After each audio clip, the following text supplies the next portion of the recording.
Salim Naouda, bonjour, on ne vous présente plus. Bonjour. Mayotte vous connaît. Ben, je l'espère. Chan Swali Café, bonjour.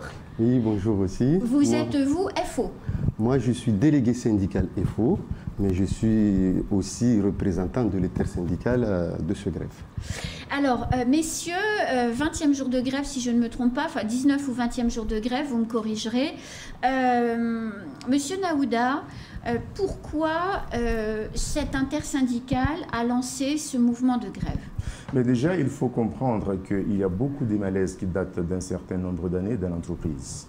Le CSE, le comité social et économique, qui n'est pas respecté, des décisions unilatérales de l'employeur, quelle que soit la position des syndicats ultra majoritaires de l'entreprise, ils viennent des décisions sans écouter les représentants du personnel, que ce soit sur les embauches, que ce soit sur les orientations stratégiques de l'entreprise, que ce soit sur la situation sociale, il n'y a aucune écoute. Donc, à un moment, ça date d'un certain nombre de temps, que les syndicats CGT et FO ne participaient plus au débat, puisque c'était un monologue, c'était une question qui nous a été imposée en permanence et que les représentants du personnel et les syndicats n'avaient pas un mot à dire. Donc on s'est dit finalement, il faut qu'on saisisse des expertises. Les expertises vouloir faire leur travail en matière sociale, en matière économique, en matière des risques graves et des orientations stratégiques de l'entreprise, la direction saisit à chaque fois la justice pour que ces expertises ne se fassent pas. Donc alors qu'avec ces éléments-là, on allait comprendre le fonctionnement et avoir des éléments de discussion dans l'entreprise. Malheureusement, avec tous ces agissements, on a quand même pu avoir des expertises qui ont été faites sur la politique sociale, qu'on a vu, la catastrophe et le problème que rencontrent les salariés et les discriminations, les disparités entre les catégories socio-professionnelles. Mais on voit aussi au niveau des orientations stratégiques, des choses qui n'ont jamais été discutées avec les représentants du personnel, qu'on voit apparaître dans ces rapports-là, qui va engager, il faut avoir des expertises et aussi engager des responsabilités, alors que ça n'a jamais été préparé en amont pour que celles et ceux qui souhaitent intégrer des postes à responsabilité se préparent. Et puis on voit aussi, ces dernières années, une vague des amis venant d'EDF ou qui arrivent à EDM sur des postes à responsabilité. Et en l'occurrence, il y a un qui occupe 4 postes à responsabilité, alors que nous avons des jeunes cadres. La même personne? La même personne, occupe 4 postes à responsabilité, alors qu'on a des jeunes cadres en interne qui auraient pu occuper ces postes.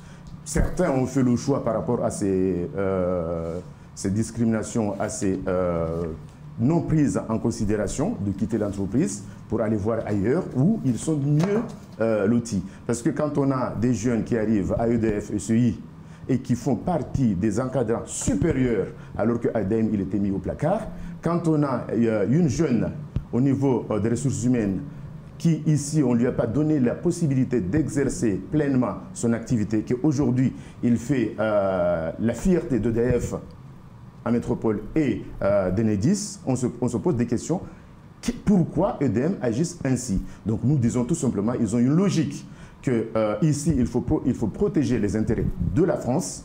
Donc il faut des gens qui seraient à mesure de protéger les intérêts de la France. En résumant ça, nous avons des exemples parce que quand on dit aux salariés lors de la prime de Covid, que je ne vais pas distribuer l'argent des contribuables français comme ça, c'est comme si on n'était pas des Français. C'est comme si ici on n'était pas en France. Et puis il y a d'autres mesures aussi, comme je l'ai dit tout à l'heure en off, qu'on intègre des concurrents dans l'entreprise pour la production, alors que EDM aurait pu porter des projets d'innovation pour développer l'entreprise, pour renforcer, parce qu'il n'y a aucune obligation en matière de droit européen qui impose la concurrence à Mayotte. Donc ça, c'est des faux débats. Alors, Monsieur Swali Café, 20 jours de grève, ça commence à devenir long. En parallèle, le nombre de grévistes n'augmente pas. C'est toujours à peu près 20% depuis le début du conflit. Comment maintenant on peut sortir de ce conflit? Parce que le but d'un conflit, c'est d'obtenir des choses et d'en sortir. Comment on fait? Déjà, moi, je dirais Heureusement, on a tenu jusqu'à 20 jours. Oui. Et s'il faut aller plus, on va aller encore plus. Mais l'objectif n'était pas là. Moi, personnellement, je croyais que ça aurait duré 2-3 jours maximum. Même la première semaine, je pensais qu'on allait sortir de la grève. Mais ce qui a changé, c'est que, premièrement, la direction ne voulait pas discuter.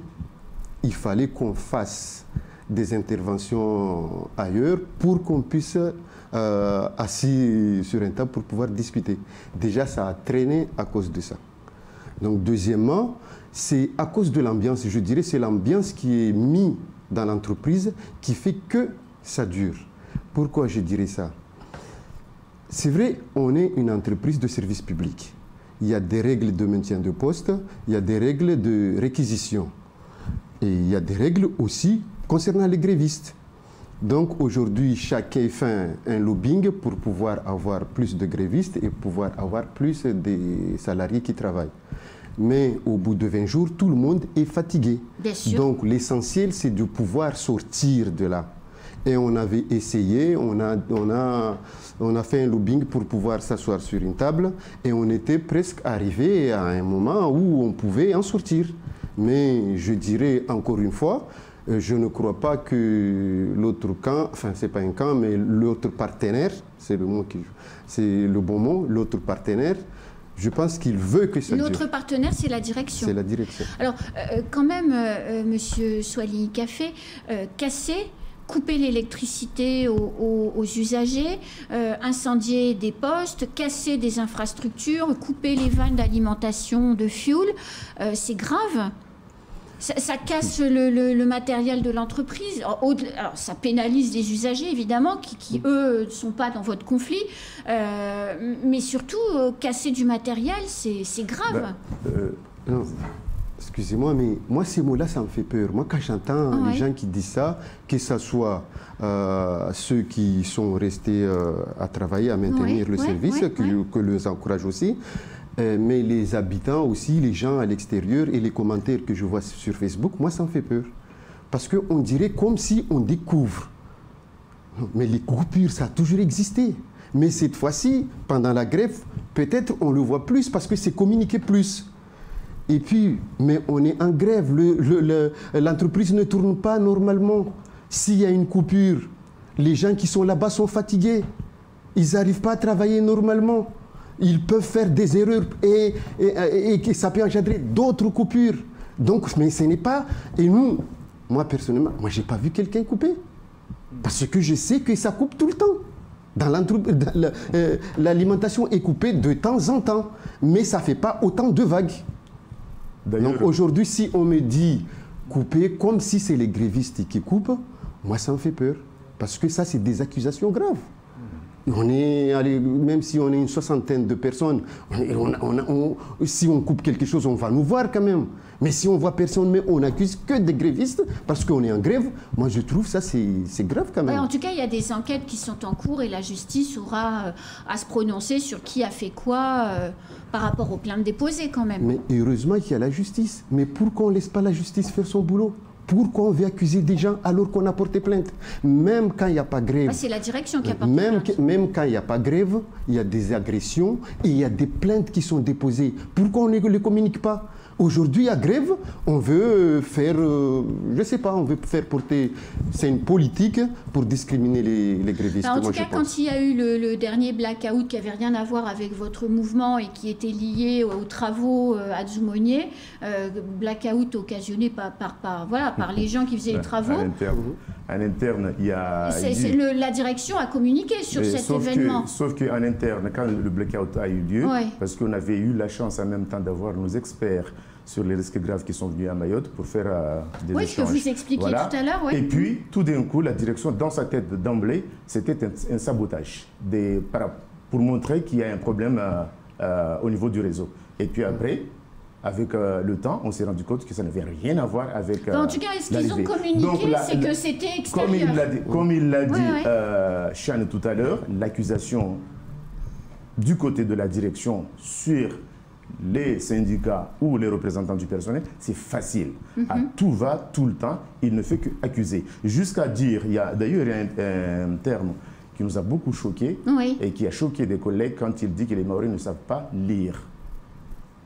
Et quand il dit que c'est un problème de civilisation dans l'entreprise. Quelle civilisation il attend pour nous? Donc, je l'ai écouté tout à l'heure quand il a dit il est assiégé. Assiégé par qui? Par quelques grévistes qui sont sur une tête dans la cour, qui ne font rien que de demander le respect de leurs droits, le respect de leur dignité. Donc, être assiégé, c'est un mot, disons, qui est déplacé, qui est grave, et il est le seul à l'assumer. Et donc, et en même temps aussi, le 4, nous avons eu une réunion, les représentants du personnel, le 4 janvier, avec les élus. Les élus, ils ont tenté, les élus du conseil départemental, ils ont tenté à nous ramener à la table de négociation. Mais l'élu qui l'a appelé, qui a osé l'appeler, c'était Ali Omar. Voilà, l'a coupé au nez. Est-ce que c'est un responsable? Dire, voilà, il y a un souci, comment on peut faire pour vous mettre autour de la table pour discuter, on te coupe au nez. Et après, on dit, c'est mon chef. C'est manque de respect. En faisant ça à un élu, c'est faire à tout Mayotte. Parce que ce sont nos représentants.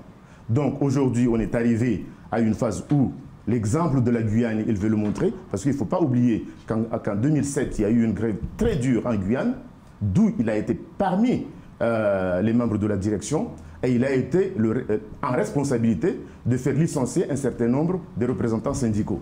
Donc il veut récidiver ça ici, alors que la seule chose que nous demandons, respectons les droits, respectons les accords, respectons les cadres qui sont dans l'entreprise, les cadres de Mayotte, locaux, parce que personne ne pourra aimer plus Mayotte que les Maoris eux-mêmes. Alors, Salim Naouda, vendredi, on est lundi, hein, donc en même temps c'est un peu logique, vendredi c'était grande journée visiblement de négociation autour des points de revendication. Vous n'êtes pas arrivé à un accord. Et la direction d'EDM a expliqué que les négociations étaient rompues parce que vous demandiez à ce qu'il y ait une forme d'immunité contre les éventuels grévistes qui pourraient être accusés des sabotages qu'on a évoqués tout à l'heure. On en est où selon vous?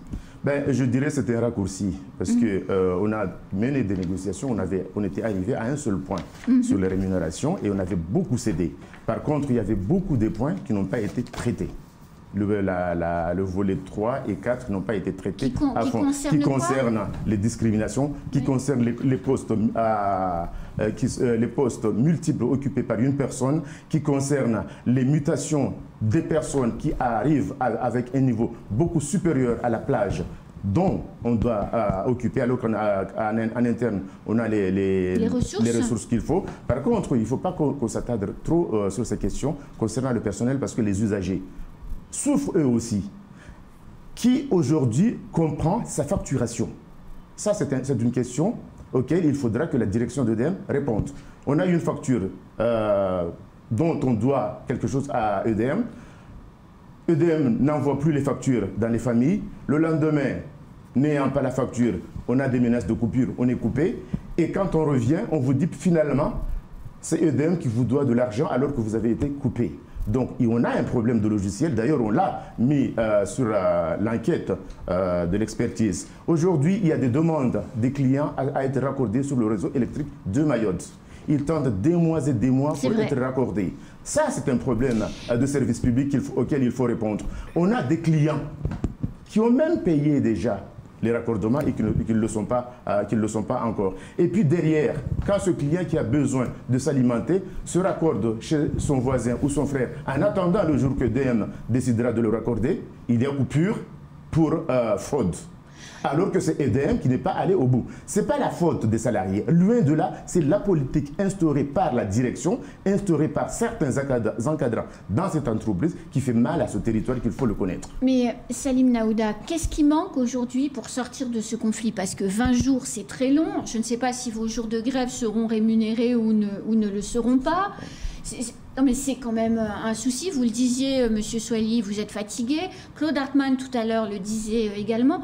Comment maintenant on en sort de ce conflit? Excusez-moi. Oui, c'est ce que je disais tout à l'heure. Nous, on fait tout pour sortir de là. Salim l'a souligné. On a un préavis de grève qui prend beaucoup de points. On a essayé de négocier sur un certain point volontairement pour pouvoir s'en sortir rapidement. Mais nous, on estime que ce n'est pas ce qui est voulu. Parce que vendredi, quand on était à table, pendant 5 heures, comme il s'est souligné sur un communiqué d'EDM... C'est beaucoup. Oui, c'est beaucoup, justement. Donc, on était sur le point de pouvoir sourire, en quelque sorte. Il y a eu un projet de protocole qui est sorti sur des discussions de la matinée et de l'après-midi. On a balayé vite fait et on a juste commencé à dire, attention, il manque un paragraphe. Et le paragraphe, ça dit quoi? Je vais vous le lire. Les parties au conflit s'interdisent toute pression ou répression en lien direct ou indirect avec le présent mouvement de grève. De même, la direction s'interdit toute sanction de quelque nature que ce soit en lien avec ce conflit à l'encontre des salariés grévistes. Ce mot-là, il est mis dans tous les accords de conflit du monde. Ça n'interdit rien du tout. D'ailleurs, il y a eu des plaintes, que ce soit pendant ou avant la grève. Il y a eu des plaintes. Donc la justice suit ses cours. Il y aura des convocations. Mais pourquoi, quand on va rentrer au boulot, on va laisser la direction ou des managers prendre des sanctions aux grévistes alors que le conflit, il est fini? Toutes les revendications qu'on aurait obtenues sur ce grève, ça sera distribué à l'ensemble du personnel. Donc moi, le petit paragraphe qui dit là, ça, pour moi, ça explique tout simplement, vous avez fini le mouvement de grève, rentrez en bien, continuez à travailler comme si rien n'était. Et le reste, ça... Mais les sanctions, si il est avéré que les incendies, les coupures, etc. ont été réalisés de manière frauduleuse par des agents en grève de l'entreprise, c'est normal qu'il y ait des sanctions, c'est illégal. Mais madame, c'est ce qu'on essaie toujours d'expliquer, parce que c'est facile. Comment ils auraient pu... Ils vont savoir que c'est telle personne. Si ce n'est pas les gendarmes ou la justice qui fait une enquête. S'il y a quelqu'un qui est arrêté avant ou pendant les grèves, parce qu'il y a eu des agressions avant, mais il sera jugé, il sera condamné. Et là, le directeur n'aurait même pas besoin de bouger le petit doigt. C'est la justice qui va faire son boulot. Alors, Salim Naouda, le mouvement dans la population, enfin voilà, et quand même, quand vous lisez les réseaux sociaux, n'est pas forcément toujours bien perçu. Les gens, les coupures d'eau, les coupures d'électricité sont un peu lassés. Il y a un bruit qui circule dans cette société mahoraise, vous savez ce qu'on va évoquer, qui dit que ce mouvement vous permet, à vous, Salim Naouda, de faire votre campagne pour les élections sénatoriales. Alors, qu'en est-il? Déjà, êtes-vous candidat? Je vous dis sincèrement, pour faire les campagnes, il faut être sur le terrain. Et moi, je n'ai même pas le temps d'être sur le terrain puisque ce n'est pas ma première grève depuis plus d'une vingtaine d'années que je me suis engagé dans le mouvement social. Ça ne sera peut-être pas la dernière. Donc, s'il y a des ambitions autres que à laquelle je me suis engagé aujourd'hui, au jour d'aujourd'hui, je m'inscris sur les droits des travailleurs, des droits des salariés d'EDM. Donc, les rumeurs, ils peuvent courir, c'est le travail au bout qui compte. Et à la marge donc, du mouvement, vous confirmez, vous êtes candidat pour les sénatoriales? Pour l'instant, après les expériences que j'ai vécues, à la fois dans le mouvement syndical, avec les négociations que j'ai menées, avec ma vision que j'ai de la sécurité sociale, ça ne serait pas quelque chose d'anodin si j'arrive à exercer un mandat qui me permettra de concrétiser tout ce que j'ai combattu avant, que je n'ai pas eu un relais suffisant pour les concrétiser. Mais il est vrai que vous êtes un de ceux qui connaît mieux le dossier des retraites. Le dossier de la retraite, le dossier social. Quand on nous parle du code de la sécurité sociale et du social à Mayotte, étant 10 ans président de la Caisse de sécurité sociale, ça parle beaucoup. Donc vous êtes candidat? Pour l'instant, les candidatures ne sont pas ouvertes. Je suis en grève pour l'instant. mais vous y pensez tous les matins en vous rasant. Les candidatures ne sont pas encore ouvertes. Je suis secrétaire général de la CGTMA. Je suis en grève pour le moment pour les droits des salariés d'EDM et peut-être prochainement pour les droits des autres salariés, que ce soit les agents dans la fonction publique ou les salariés du droit privé. Nous avons un chantier, des chantiers à mener ensemble. Merci beaucoup, messieurs. Merci à vous. D'être venus ce matin, puisque c'est vrai que vous êtes en grève, donc ce n'est pas forcément toujours très simple de prendre la parole. Merci en tout cas d'être venus. C'est la fin de ce temps de parole. Tout de suite, la suite de nos programmes.